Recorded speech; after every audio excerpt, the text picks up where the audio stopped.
নমস্কার বন্ধুরা, এখন রাত্রি বাজে 11টা বেজে গেছে, 11টা 10।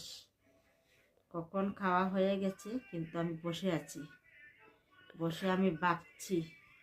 আমার মাথার মধ্যে অনেক টেনশন, অনেক চিন্তা নিয়ে আমি বসে আছি। বিছানায় যাওয়ার ইচ্ছা করছে না, আমি রান্নার ভিডিও করতে পারছি না। তাই আপনারা অবশ্যই আমাকে ভুলে যাবেন না, আমার পাশে থাকবেন, লাইক কমেন্ট শেয়ার অবশ্যই করবেন। আমি আর একটা দিন অপেক্ষা করুন, আপনারা আমার ভিডিও যাবে, অবশ্যই আমার ভিডিও দেখতে পাবেন। রান্নার ভিডিও করি, আমি রান্না করছি না ঠিকঠাক মতো। আমার মন মেজাজ একদম মানুষ হিসাবে একদম খুব ভেঙে পড়েছি আমি। তাই আমার রান্নার ভিডিও যাবে অবশ্যই, যত তাড়াতাড়ি সম্ভব আমি শুরু করব।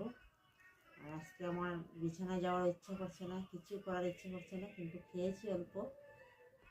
আর কি করব বন্ধুরা, বলার কিছু নেই, অনেক দুঃখ ভিতরে আছে। কি করব, দুঃখ নিয়েই বসে।